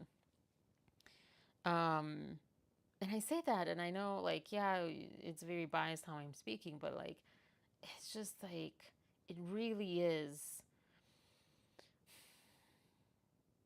There are times when we get thrown by someone making allegations towards someone, like Johnny Depp situation, right? Like, Johnny Depp was pretty loved, well known. Um, but when people started making accusations towards him, people meaning Amber Heard, um, it gave you a moment of pause, because he was quirky or whatever, and also because she was maybe one of the first, at least publicly, the first big voice in that kind of way. Like, Blake Lively is seconding that, second being a second to that.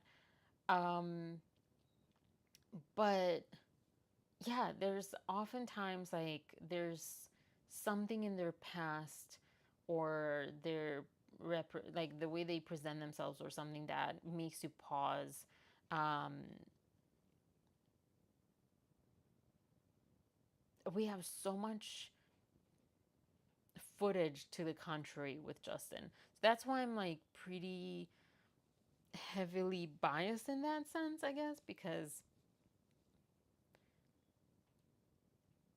this is if this is any kind of true, meaning like if he's really just manipulated the whole world, or like he just really pulled the wool over our eyes, like, this person is a whole other level, because you see him speak and you see him be so consistent with his values.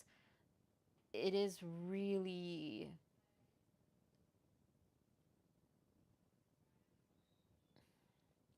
you can't just trash someone just because someone's making allegations when everything else points to that person, that those allegations not being true based on that other person's history. And I would say, as far as us, maybe not legally, but as far as us, that other person's character. So yeah, I don't know, that's where I'm coming from. Like, but hey, like, prove us wrong, I guess. If I don't know. Um, all actors participating with Blake in intimate scenes involving her being in any state of nudity or simulated such thing must be classified as active working actors, not friends of the director or producers, and must be pre-approved by Blake. Already has This one has already been disproven. I mean, unless there was someone else, but her speaking about the one actor, he was highly an actor, not just a friend. So moving on. No more filming of any Blake stuff without fully executed SAG compliant writer in place. Any such footage already shot without this writer in place and in direct violation of SAG requirements may not be used without her consent and her legal representative's prior written consent. They showed that they had the writers for all of the things. So, all right. And that she hadn't been, because, she was waiting for her body to be in a certain shape, and she hadn't been in that state prior to this list, or at least the initial list.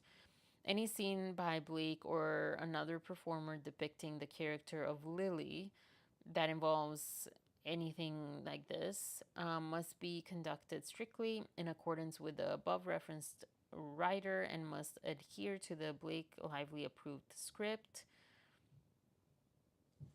I was watching, and this is probably the only video that I might watch about the Puff Daddy thing, and Popcorn Planet covered yesterday's hearing and all this stuff, and Cassie's um,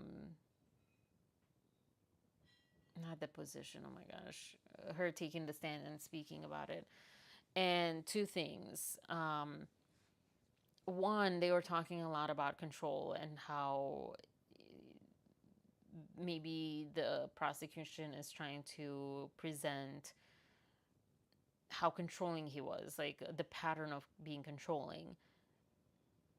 That number 17 to me stood out in that kind of way.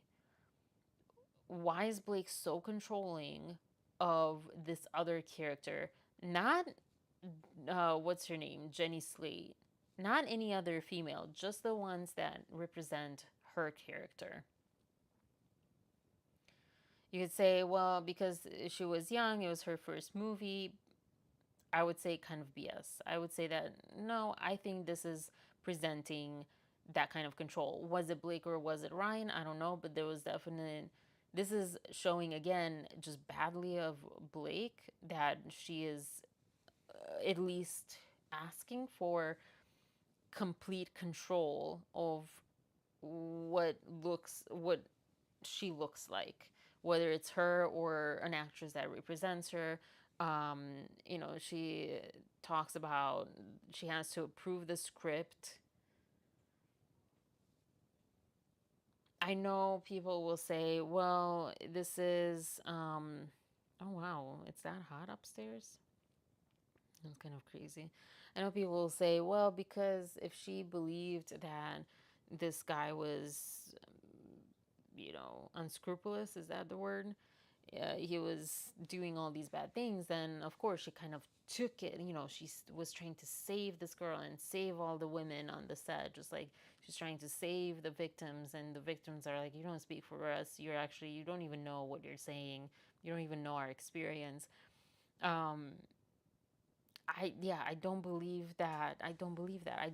I'm coming also from a place where I don't believe that he is guilty for anything that she's alleging, but I also don't believe that um, she was coming from that place. I think she was trying to exercise complete control. The other thing that with Cassie that came to mind, and this is unrelated to this particular point and even to this list, I forgot to say this. This was more related to the Taylor Swift of it all. Because people are saying if Taylor would just come out and be subpoenaed and just, if she has nothing to hide, if she has truth on her side, just speak her truth. Um, it made me think of Cassie because the way that they went into detail of what she said on the stand and how she responded, took ownership, took responsibility, spoke about how she loved Puff Daddy. I cannot call him anything other than that. Hashtag, millennial over here. Um, how she loved him and how she went, she kind of willingly did a lot of things because she wanted his approval. And that's a real thing. But she spoke that way. She didn't, obviously she was on the stand, but she like took that ownership. I wish that's what these women would do as well, and men, but like when it comes to Taylor Swift, that's what would have gained her respect. Like, I didn't know the extent of what was happening. I just believed my best friend, things like that. But she really, they do believe, they're trying really hard to not get to that point. If she's actually subpoenaed, if she actually gets on the stand, if she actually gets into the depositions, all this stuff, then I mean, at this point, honestly, I don't even know what keeps people from lying. I wouldn't have very high expectations of any of these women to not lie, which is really sad. But that's the state of our society right now. We have a hard time believing that anyone is telling the truth. And how do we believe anyone? So, yeah, but it would have been really refreshing if Blake would have taken that stance, especially as, like, a woman and a feminist and an activist and someone who who presents her brand as, like, being um, someone that people should listen to, aspire to, etc. And I mean, she didn't all the time, but lately she has. So, yeah. An intimacy coordinator must be on set for all scenes involving this. Okay. No monitor. Wait, sorry. I already thought I read that. Must be on set for all scenes involving these things and must have a monitor to ensure compliance. I mean, I believe them when they said, well, this is a duh moment, of course. Like, this is standard procedure. Although people can opt out, like with Honora. No monitors to be viewed or accessible on set or remotely during closed set scenes, except by Blake's approved essential crew and personnel. So again, I mean, tell me that she didn't, in her own words, tell us that she, by this point, what, December 2023, I think, by this point, she didn't take full control or express taking full control of this set. She has to approve. Like, everyone works only from her approved scripts, approved essential crew and personnel. Like, she has to approve all these things.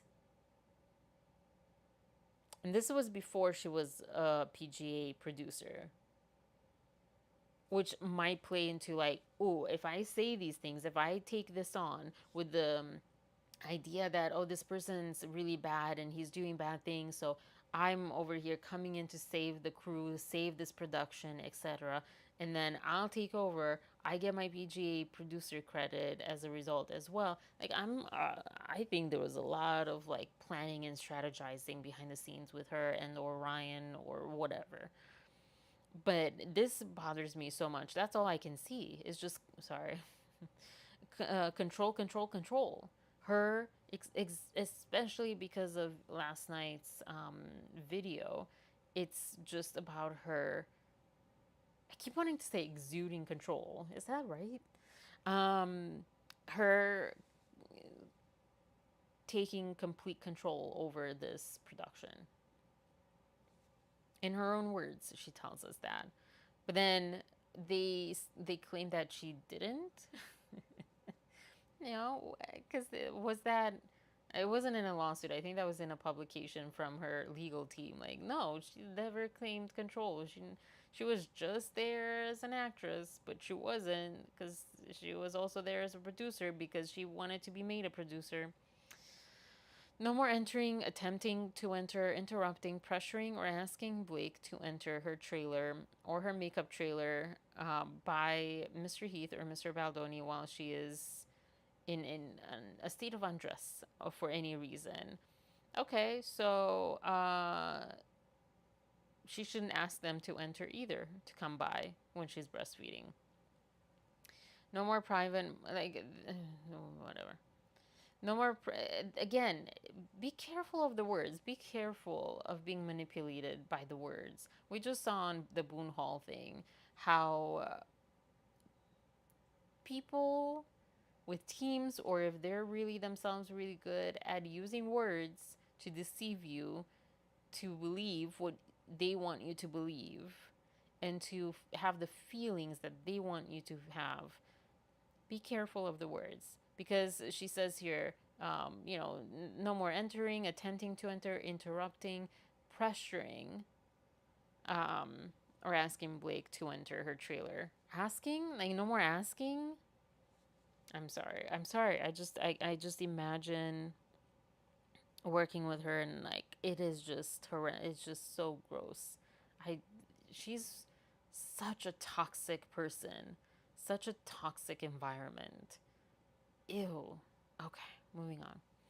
No more private multi-hour meetings in Blake's trailer with Mr. Baldoni crying. Again, because we've heard that story of her expecting certain things, of her accusing certain people, like even women on set, like, oh, she's too close, she's too much of a fangirl, etc., etc. We've heard, these multiple stories of the same type of behavior. That's where I'm coming from when I say she's so toxic and this is like a hurt problem. Her problem, not hurt. Her problem. Yeah. No more private multi-hour meetings in her trailer with Mr. Baldoni crying with no outside Blake appointed representative to monitor. But when you invite him over to your penthouse, that's okay. All right, cool, cool, cool. And also, this also got to me. Him crying supposedly is an assault to her. Okay. I mean, it goes to her real issues with intimacy, like just basic human intimacy, not even like intimate intimacy. No more pressuring Mr. Baldoni to sage any of Blake's employees. Sure. Did that need to be in this lawsuit? No. I had someone sage a workplace I was at. That was my only experience with sage. I was like, oh, this is what it smells like. It smells like burnt wood. Great. And I couldn't get that smell out of my nose for like 2 days, I think, or 3 days. Like when I go to a bonfire, that's the same thing. It just kind of sticks there. Okay, cool. Did you need to do that here? No, you know what you could have done? You could have said so. You could have said so. Okay, no more pressing by Mr. Maldoni to Sage. Producer Alex Sachs to be given standard rights, inclusion, and authority per her job description as represented to Blake when signing on. Huh? What does this have to do with anything? This is so ridiculous. Oh gosh, this is so like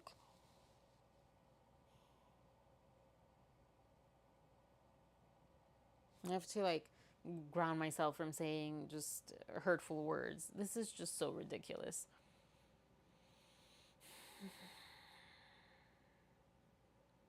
It just sounds like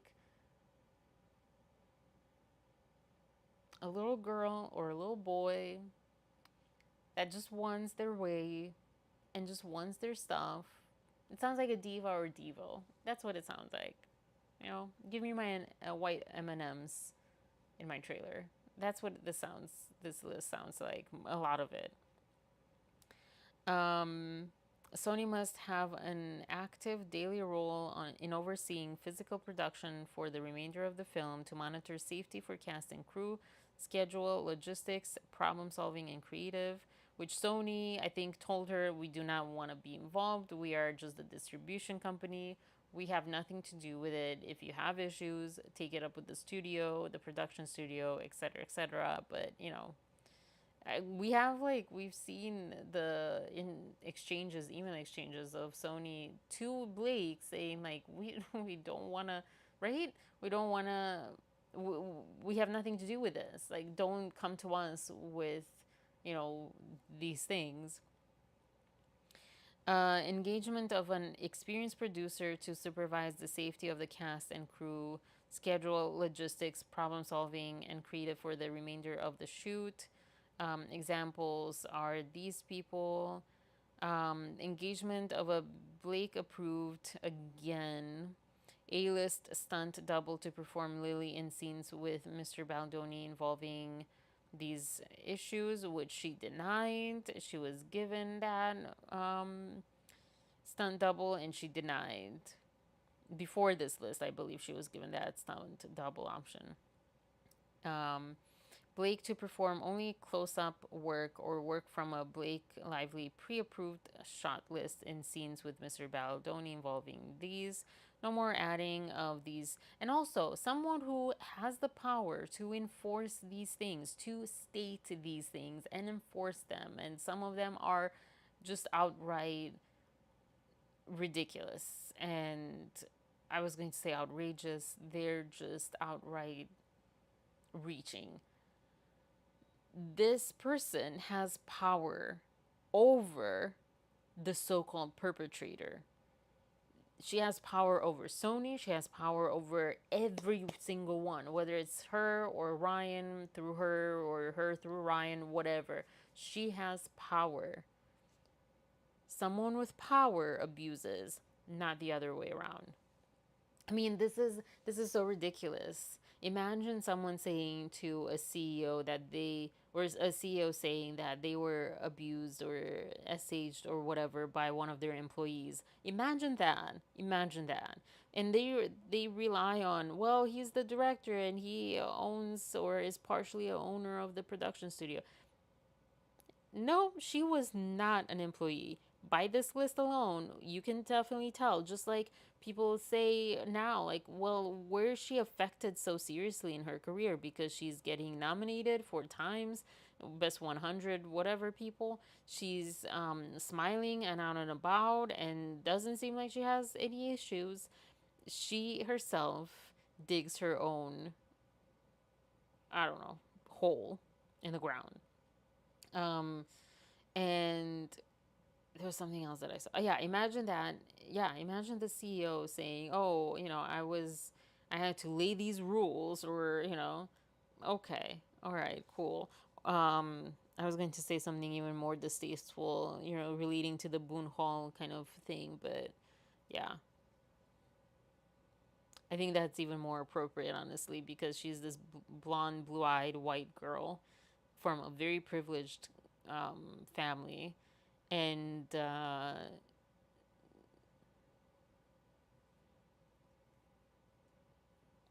who owned plantations. Yeah, I'm just gonna leave it like that. I'm gonna give you 2 plus 2, and you can fill in the 4. Um,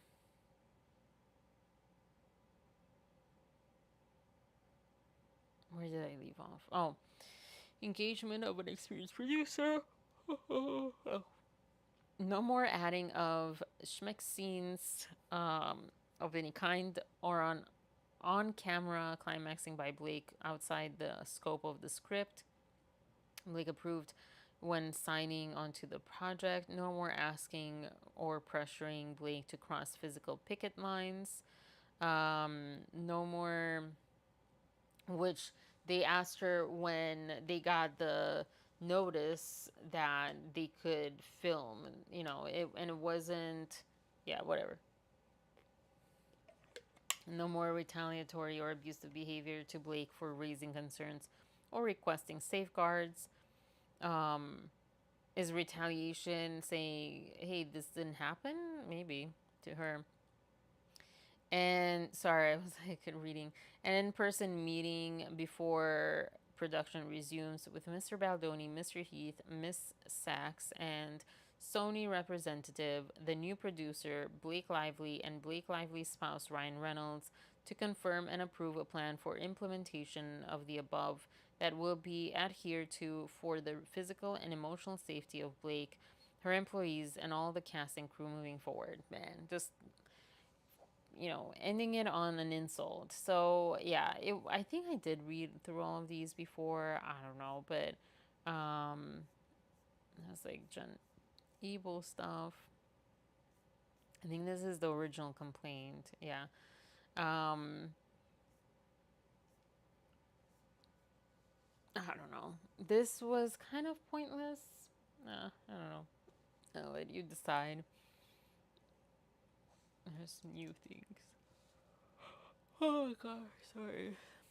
What is this? When will the judge say anything? The judge has been so quiet. Rewrite in response to the letter filed by plaintiff, consolidated defendant Blake Lively, seeking to quash the Wayfair Party subpoena to Venable. However, sorry, I think people covered this already. Will be mooted in short or sorry. Wayfair parties anticipate that Venable's motion to quash will be mooted in short order as their counsel and Venable are conferring in good faith.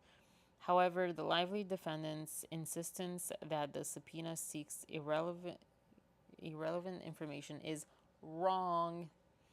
The subpoena aims to obtain discovery relating to witness tampering and evidence spoliation. Specifically, the Wayfair Party's counsel are informed and believe, based on information from a source who is highly likely to have reliable information, that one, Miss Lively requested that Taylor Swift, oh, we name her, delete their text messages. What?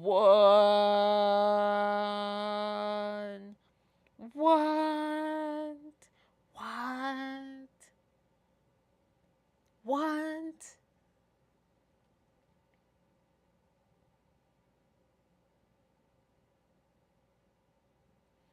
Two, Michael Gottlieb of Wilkie Farr, counsel for the Lively defendants, contacted a Venable attorney who represents Miss Swift and demanded that Miss Swift release a statement of support to Miss Lively, for Miss Lively, intimidating that, sorry, intimidating that intimating, sorry, I was like, that's not intimidating.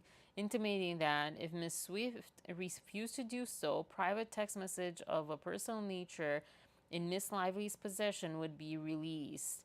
Are you freaking kidding me? Are you freaking kidding? What the freak? What the heck? What? The Wayfair Party's counsel are further informed and believe that a representative of Miss Swift, I mean, this kind of makes sense with the whole unfollowing, whatever, Travis Kelsey and all that stuff. The Wayfair Party's counsel are further informed and believe that a representative of Miss Swift addressed these inappropriate and apparently extortionate threats in at least one written communication transmitted to Mr. Gottlieb. It is those communications that the Wayfair parties seek to obtain by way of subpoena, as they would evidence an attempt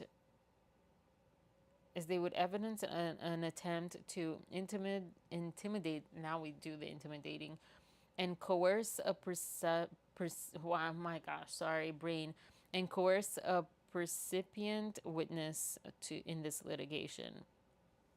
If they freaking did that, they are so done. If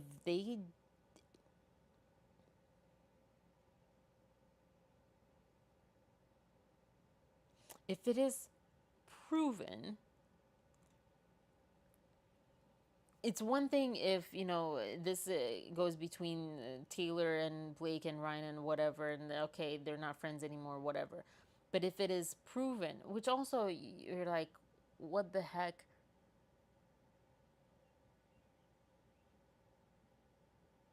I'm floored by this, because if this is proven, they are done. I mean, done. This is not just, I mean, this is illegal. I believe this is illegal, right? To threaten, to coerce, to intimidate someone, what's the word? Not entrap. Oh gosh, what's the word?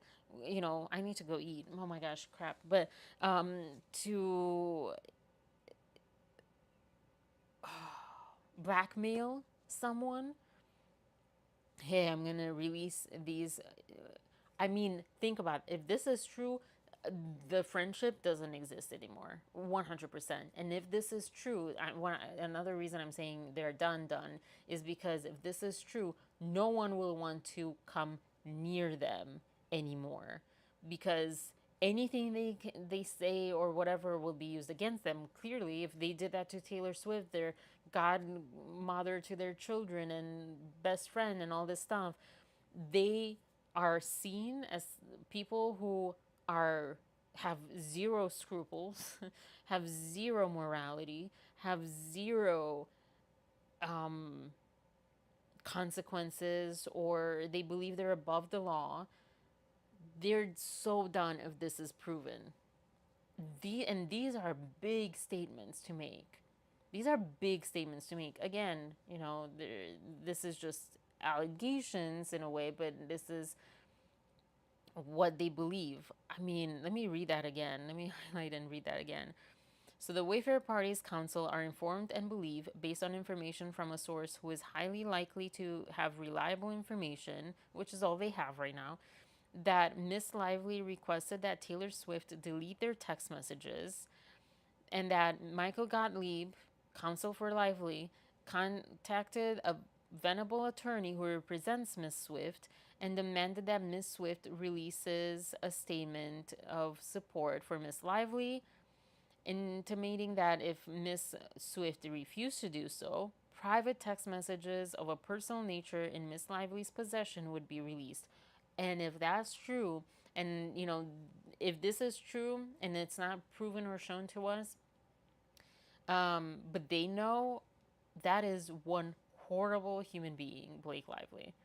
If you are going to do this to your friend, to another woman, to just control someone's support, like, ugh.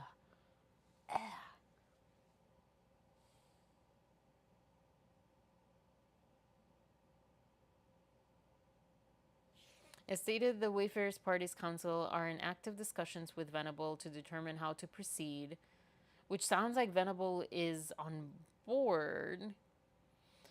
Should those discussions prove unfruitful, the Wayfarer parties will either oppose the motion to quash or withdraw the current subpoena in favor of an amended subpoena seeking only the communications in question. Okay. So they're like, yeah, okay. So Venable, it seems like we can give you everything. Like, no. But also kind of in talks, like, yeah, there is something. That's what I'm getting from this. Whoa.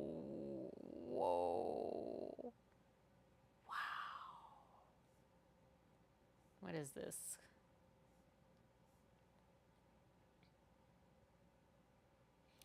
However, Lively has not shown an entitlement to the tax returns of the Wayfarer parties due to the private nature of the sensitive information contained therein, and in part from the public interest in encouraging the filing by taxpayers to complete and accurate returns. Courts have long been reluctant to order discovery tax returns. Why is she asking for tax returns? The Wayfarer parties are seeking substantial economic damages in this case from Lively's alleged tortious conduct. And so they're, okay, just to prove that they were affected, I will just throw that to, like, okay, this is just like common lawyer law, lawsuit situation. But man, that Taylor Swift situation.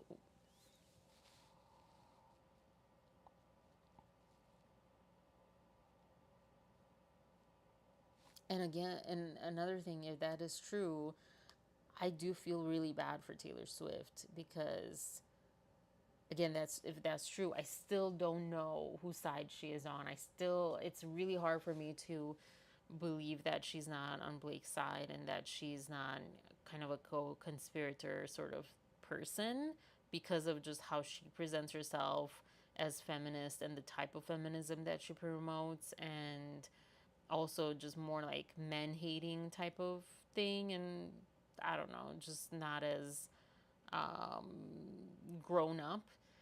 But that doesn't mean it's the same thing, right? But she's been kind of bamboozled, excuse that stupid word, but bamboozled by like a lot of people. And it's hard, like when you are in her place, like it's really hard to know who to trust, and that can like really screw you over. And when you have like trusted these people to the extent it seems like she like gave all her trust to them, and they are proven suddenly, because when and I don't know if just narcissists, but like when people certain people want to discard you, they spend no moment with hesitation to discard you. They are loving, they're really charismatic, they're really like, you just feel so loved and accepted and all that by them. And then when they turn on you, they turn on you and it's cold. And if that's happening, and that's happened to Taylor, and this is just, I mean, if I was Taylor, honestly, why would she even be threatened to that degree? Because this is a legal situation and she can legally pursue action, I would imagine. I mean, that's blackmail. I don't know. Is that illegal? I would think it's illegal, but maybe not. I don't know. Because she's powerful. Maybe it's just that she doesn't want to, she just wants to escape with the least amount of damage. But she has her followers that would be on her side. She has a lot of money, a lot of resources, a big team, a strong team, I imagine, through the years that she's come to really trust and rely on, legal team, etc. team. So why would she allow herself to be intimidated? And maybe she's not. Maybe that's why they're like, we can't give you all, but if you change it, then we'll give you this, because yeah, the judge needs to know this. I don't know, but mm, that kind of that kind of floored me. I really have to like run and eat.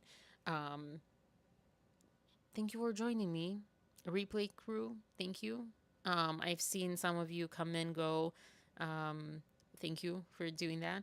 Um, I know this was an odd time, and this was odd in the way that I delivered it. I was a little bit more off my game than my usual off the game.